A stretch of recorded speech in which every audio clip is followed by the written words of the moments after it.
poner grabar.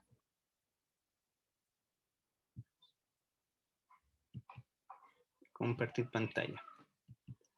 Ya, antes del corte estábamos viendo el artículo de la Ley de Superintendencia de Compañías, Mercados de Valores y Seguros, en lo que deben de hacer tanto las compañías nacionales como las compañías extranjeras, lo que están obligadas a presentar. Recuerden que si no presentan esta documentación, simplemente van a tener la sanción que les involucra a no poder seguir operando.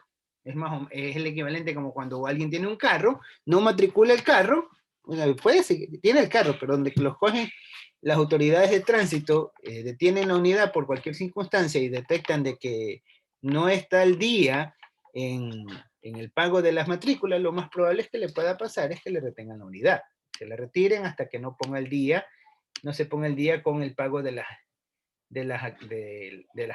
matrículas. ¿Bien? Vamos a leer, a ver que nos ayude con la lectura.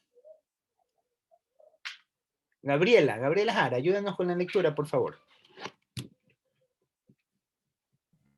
Economista. Los demás que solicite la superintendencia los documentos que contengan los datos requeridos en este artículo se presentarán suscritos por los personas super y va incluida erratas. Eso no leo, ¿verdad? Porque son confidenciales. ¿Qué significa fe de ratas? Cuando ustedes vean, es importante que ustedes sepan estas definiciones. Cuando ustedes escuchen el término fe de erratas, significa de que dentro de esta normativa se está rectificando algún error. ¿Sí? Recuerden que las leyes y los códigos, las leyes son hechos por personas, y por muy diestra que sea la persona, no está exenta de cometer algún tipo de error, ¿no? Y de hecho, en algunas ocasiones se han encontrado errores en las distintas leyes.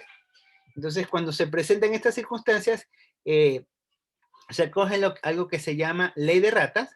Entonces, en esta ley se sacan actualizaciones de la ley. Entonces dice, de acuerdo a la ley de ratas tal, en concordancia con tal ley, se actualiza, ¿sí?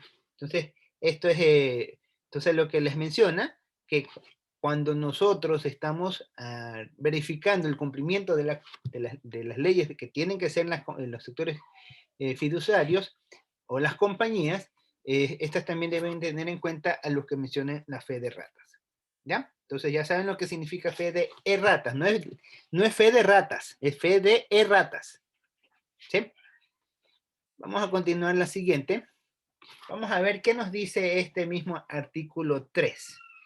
A ver, Vianna, ayúdenos con la lectura, por favor, Vianna. Artículo de información de orden público. Mercantiles de un objetivo real de negociación, en las que tienden al de la subsistencia o un ramo de cualquier industria, mediante prácticas comerciales orientadas a esa finalidad. Vocabulario, orden público. Ahí nomás, hasta el artículo 3.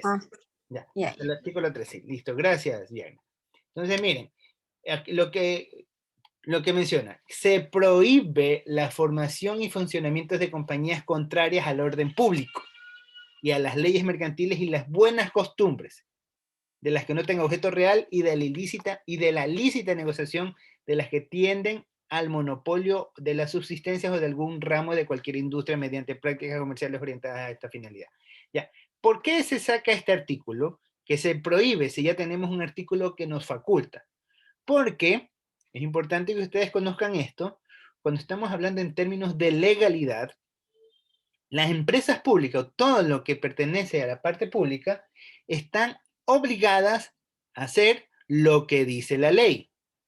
Pero para el caso de las personas naturales, están obligadas a hacer lo que dice la ley, pero al mismo tiempo son libres de hacer o no hacer una actividad u otra, ¿no? Entonces, para las personas y que no son públicas, las personas privadas, uno puede hacer todo lo que está en la ley y lo que le permita la ley, ¿sí?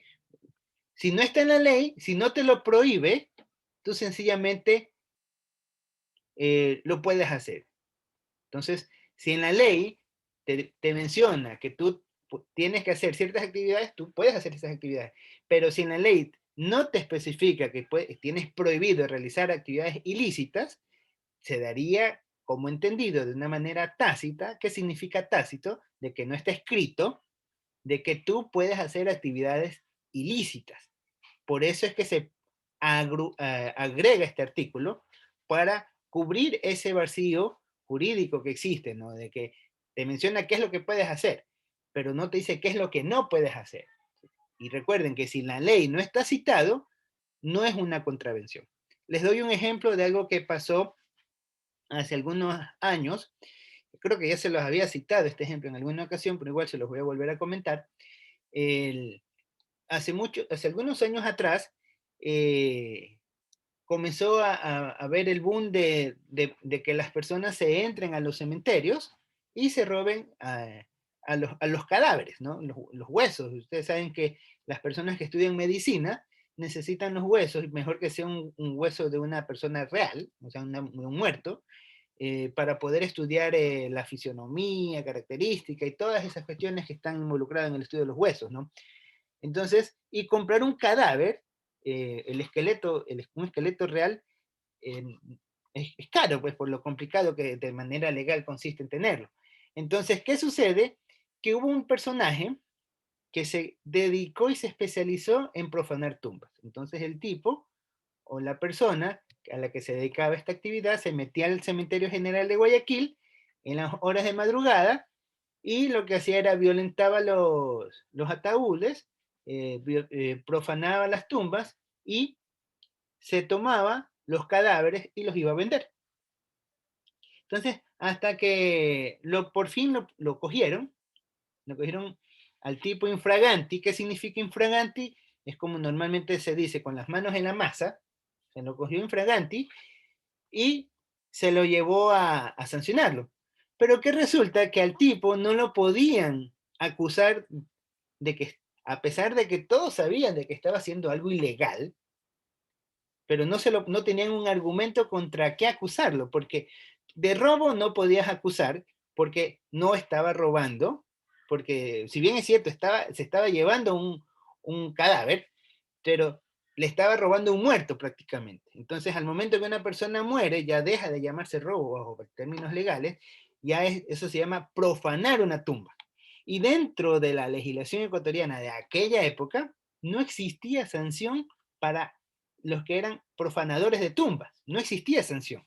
Entonces, no había alguna parte en la ley que lo haga poder sancionarlo por estarse robando los muertos. Entonces, ¿cómo fue que lo pudieron de alguna manera sancionar a esta persona? Simplemente por invadir propiedad privada, propiedad pública. En este caso, el Cementerio General de Guayaquil. O sea, porque ni siquiera, como es zona pública, puede entrar libremente. Entonces, como lo hizo fuera de horario, entonces lo único que podrían hacer es aplicarle una sanción mínima por invadir espacio privado en horas no autorizadas.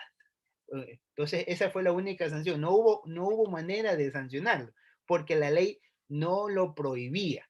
Por eso es que existe este artículo en el cual se prohíbe específicamente que tanto empresas públicas como privadas, nacionales o extranjeras, realicen actividades contrarias al orden público, ¿sí? Es decir, ¿qué significa el orden público? No pueden ustedes, ¿sí? por muy compañía que sean, ponerse un parlante a todo volumen a la afuera de las instalaciones y estar perturbando el ruido de toda la zona. Entonces, eso no lo pueden hacer, porque está contraria a las ordenanzas de orden público. Entonces, si ustedes, por ejemplo, eso en las ciudades principales se nota con mayor claridad. En cambio, en las ciudades que son tipo parroquia, por lo general no se respeta mucho esta normativa.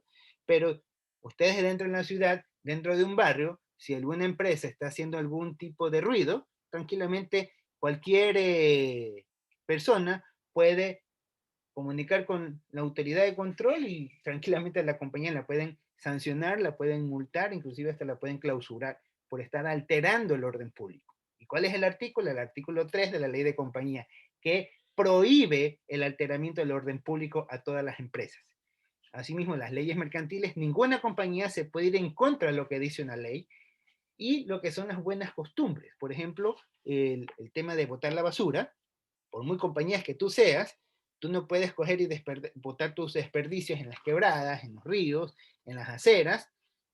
Puedes disponer en recipientes, como en fundas cerradas herméticamente, contenedores, estas de basura, en lugares autorizados, en horarios autorizados para que se lleven los recolectores de basura todos esos depósitos. Pero no lo puede hacer a diestra y siniestra, coge y bota sus desechos químicos a la intemperie. Eso, de acuerdo a la ley, el artículo 3 de la ley de compañía, no lo puede hacer. Si lo hiciese, está contraveniendo un artículo. Está yéndose en contra de una disposición y puede ser sancionada de acuerdo al tipo y al alcance, hasta con clausura del establecimiento. Un poco para que ustedes sepan. ¿Ya? Vamos con la siguiente. A ver, Naomi. Naomi Riera, ¿se encuentra? No está Naomi.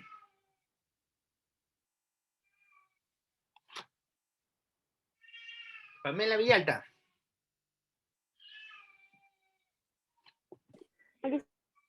A ver, con el vocabulario, Paola, Paola, ayúdame, por favor. Ok. Vocabulario. Orden público. Es el estado de legalidad normal en que las autoridades ejercen sus atribuciones propias y los ciudadanos las respetan y obedecen sin protesta. ¿Ya? Eso es básicamente una pequeña definición de lo que es el orden público, ¿no? Seguimos. Usted mismo, Paola. Es Pamela. Ah, Pamela, disculpe.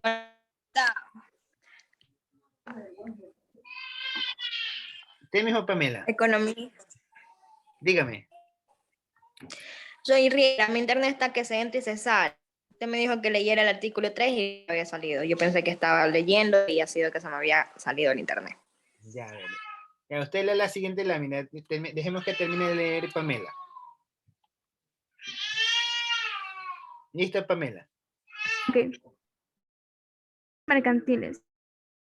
Regulan las actividades. Se encuentra en la visita, negociación, solución de conflictos dentro de lo legal. Monopolio de la subsistencia.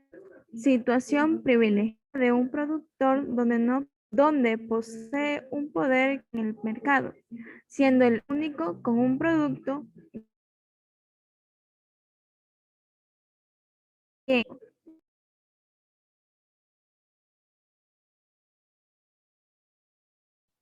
Ya, listo.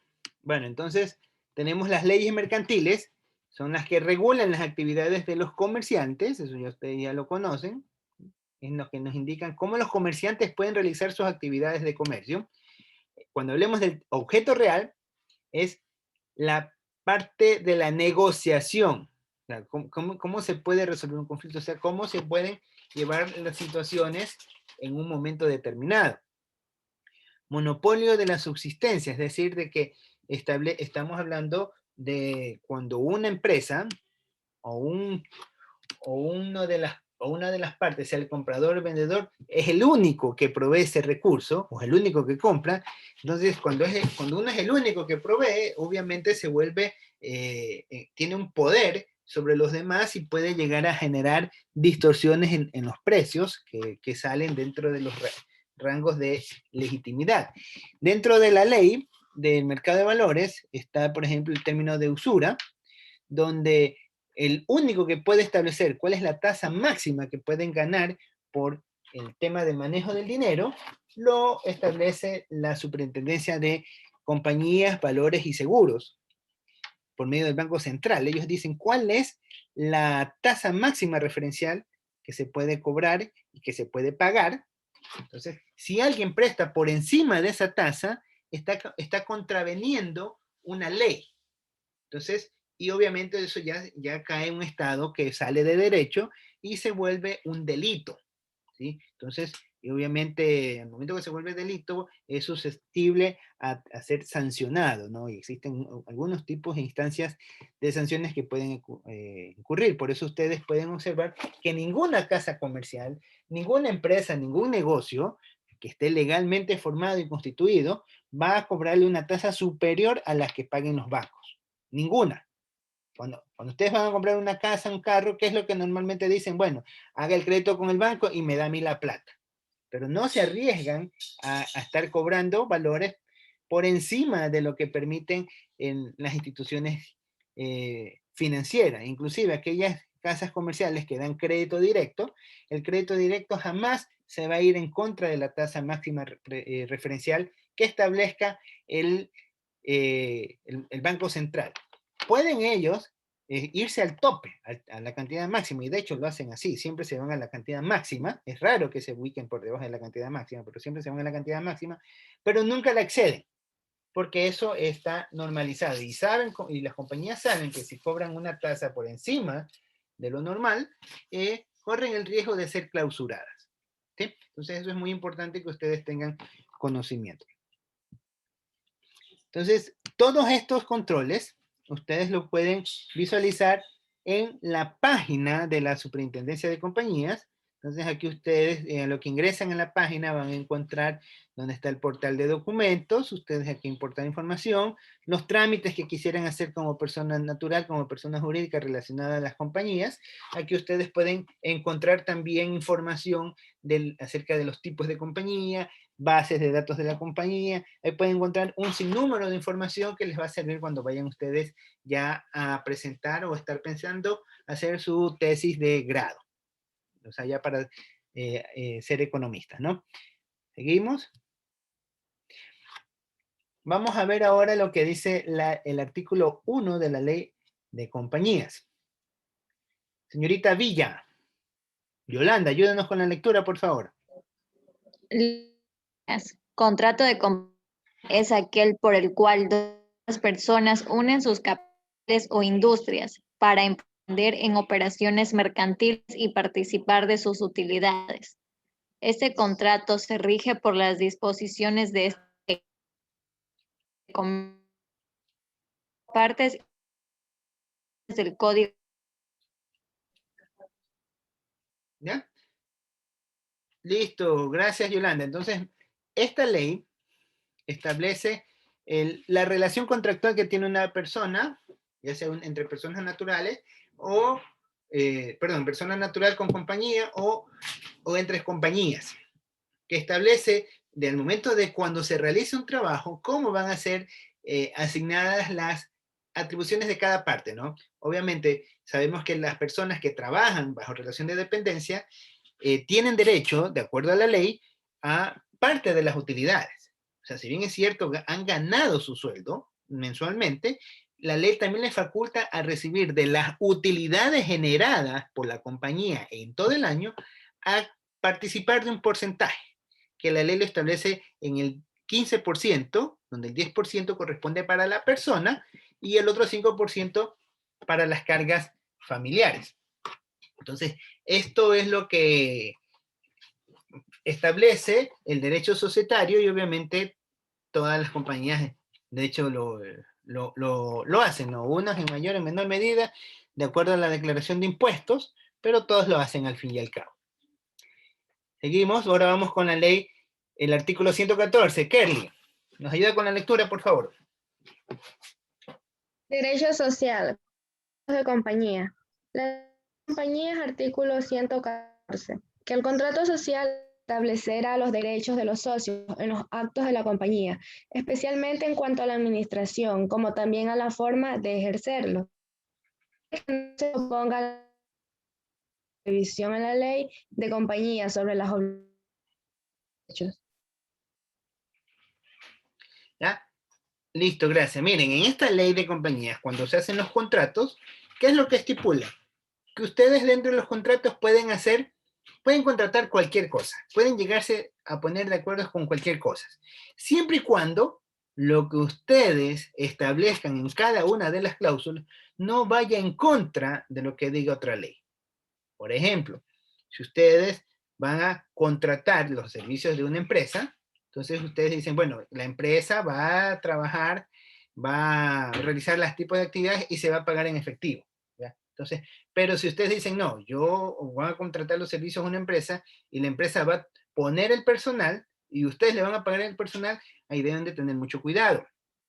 Porque si se demuestra que los trabajadores de esa empresa han trabajado para usted y no para la compañía, corren el riesgo de que para esta compañía han tenido cesado a sus empleados y han trabajado para otra compañía que les ha estado pagando, entonces estos empleados tienen el derecho de indemnización por haber sido despedidos de una empresa y la otra que les está pagando no regularizó la contratación de esos contratos y pueden tener una serie de sanciones muy, muy importantes. Entonces esto, obviamente las empresas se cuidan mucho en este sentido, pero es importante que ustedes conozcan sus derechos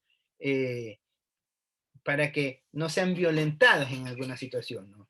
Lo mismo para las empresas, al momento de contratar el personal, deben de ustedes verificar de que hayan firmado su contrato, hayan leído su contrato, sepan lo que están firmando y conozcan cuáles son las cláusulas y lo que mencionan en sus contratos, ¿no? Esto es lo que con respecto a los contratos en las compañías. Vamos a otras definiciones. Kevin, ayúdanos con la lectura, Kevin.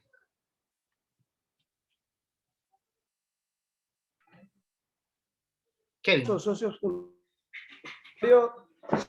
Ya, dale con la lectura.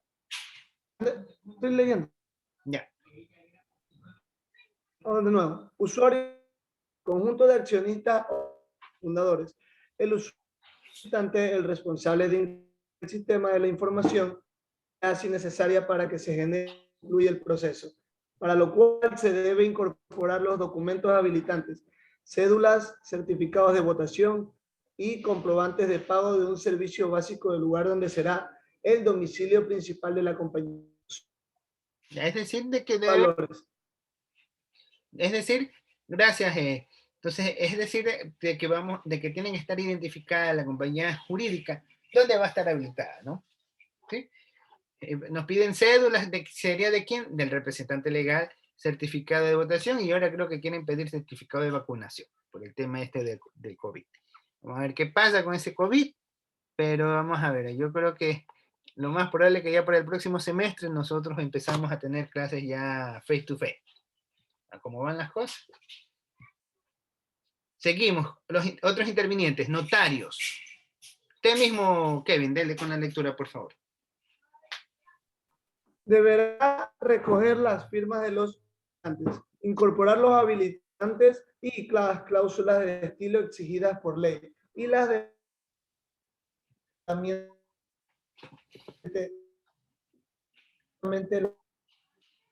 esto sí en el superintendencia registradores se incluye a los de la propiedad que realizan del registro mercantil, servicio de rentas internas, responsable de generar electrónicamente el registro único de contribuyentes.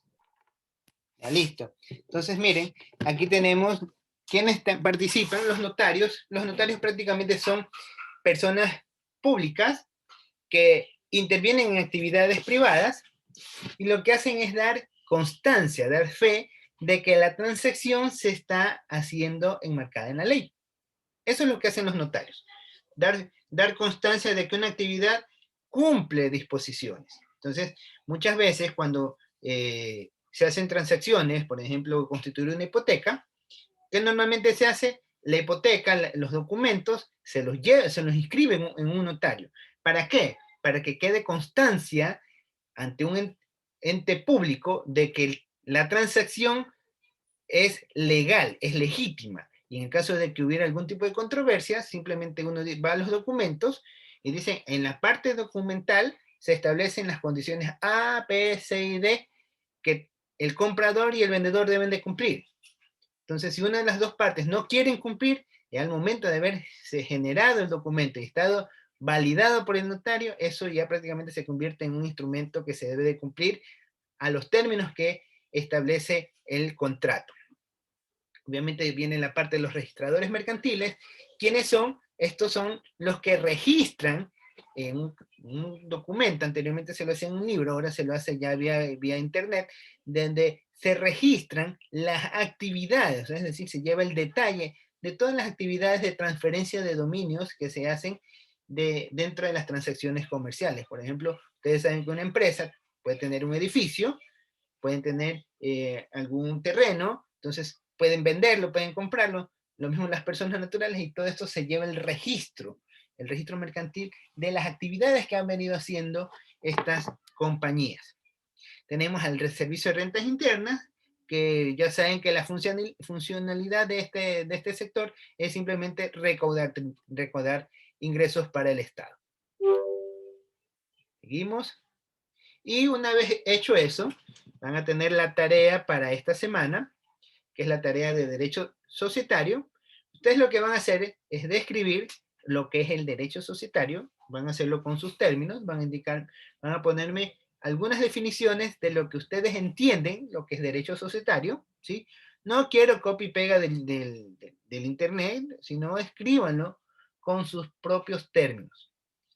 Y tienen que mencionar cuál es la normativa que lo rige, ustedes tienen que explicar eso, y identificar quiénes intervienen y de los que intervienen cuáles son las funciones, ¿sí? Esa es la tarea que van a hacer para esta actividad. ¿Alguna pregunta que tengan hasta ahí? ¿No hay preguntas?